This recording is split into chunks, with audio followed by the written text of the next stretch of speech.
വാഴക്കൂമ്പും പയറോ പരിപ്പോ ചേർത്തുള്ള തോരൻ വളരെ ടേസ്റ്റിയാണ്.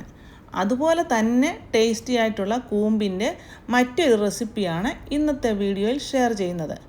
എപ്പോൾ വേണമെങ്കിലും കഴിക്കാവുന്ന ഈ പലഹാരം ഇഷ്ടമായെങ്കിൽ ഈ വീഡിയോ ലൈക്ക് ചെയ്യാൻ മറക്കരുത്. ഇനി ഇത് തയ്യാറാക്കാനായിട്ട് ആദ്യം 1 കപ്പ് പരിപ്പ് നന്നായി കഴുകി വെള്ളത്തിൽ കുതിരാനായിട്ട് വെക്കുക. അടുത്ത പ്രധാന ഇൻഗ്രീഡിയൻ്റായ വാഴക്കൂമ്പ് എടുക്കുക. ആൻറ്റി ഓക്സിഡൻറ്റ് ധാരാളം അടങ്ങിയ വാഴക്കൂമ്പ് മനുഷ്യ ശരീരത്തിൻ്റെ പ്രതിരോധശേഷി ഇമ്മ്യൂണിറ്റി പവർ വർദ്ധിപ്പിക്കാൻ സഹായിക്കുന്നു. വാഴക്കൂമ്പും മറ്റ് ഇൻഗ്രീഡിയൻസും ചെറുതായി കട്ട് ചെയ്ത് മാറ്റി വെക്കുക. അടുത്തതായി കുതിർത്തെടുത്ത പരിപ്പ് മിക്സിയുടെ ജാറിലേക്ക് മാറ്റുക. കൂടെ 3 അല്ലി വെളുത്തുള്ളിയും 1 പച്ചമുളകും എന്നിവ ആഡ് ചെയ്യുക.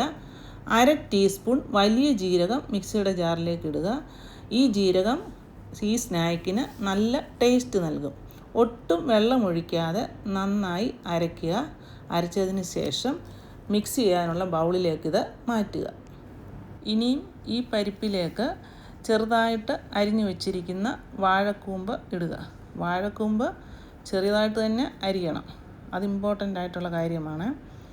അതുപോലെ ഇതിലേക്ക് ഗ്രേറ്റ് ചെയ്ത അല്ലെങ്കിൽ ചെറുതായിട്ട് അരിഞ്ഞ ഇഞ്ചി ഇടുക. പിന്നെ കട്ട് ചെയ്ത് വെച്ചിരിക്കുന്ന കറിവേപ്പില മുഴുവനായിട്ടിടരുത്, ചെറുതായിട്ട് കട്ട് ചെയ്ത് വേണം ഇടാനായിട്ട്. പിന്നെ ചെറുതായിട്ട് അരിഞ്ഞിട്ടുള്ള ഉള്ളി, അതൊരു വലിയ സബോളയാണെങ്കിൽ 1/2 ഭാഗം മതി, ചെറുതാണെങ്കിൽ 1 എടുക്കാം. അതുപോലെ 1/2 ടീസ്പൂണ് ചില്ലി ഫ്ലേക്സ്, അത് എരിവിനനുസരിച്ച് കൂട്ടുകയോ കുറയ്ക്കുകയോ ചെയ്യാം. അതുപോലെ അടുത്തായിട്ട് ആവശ്യത്തിന് ഉപ്പിടുക. ഇതെല്ലാം കൂടെ ചേർത്ത് നന്നായി മിക്സ് ചെയ്യുക. സ്നാക്കിന് നല്ല കളർ കിട്ടാൻ വേണ്ടി ലേശം മഞ്ഞൾപ്പൊടി ചേർക്കുക. അതുപോലെ 1 ടേബിൾ സ്പൂൺ വറുത്തതോ വറക്കാത്തതായ റവ ചേർക്കുക. ഇത് ഓപ്ഷനിലാണ്, സ്നാക്കിന് ഒരു ഭംഗിക്ക് വേണ്ടി ചേർത്താണ്. ചെറിയ ഡോട്ട്സ് പോലെ ഇത് വടയിൽ കാണാൻ സാധിക്കും. നന്നായി മിക്സ് ചെയ്തതിന് ശേഷം ഉരുളകളാക്കി പരത്തി തിളച്ച ഓയിലിട്ട് വറുത്ത് കോരുക. നല്ല മുരിഞ്ഞ ടേസ്റ്റിയായും പോഷകഗുണങ്ങൾ അടങ്ങിയ കൂമ്പ് വട തയ്യാറായി.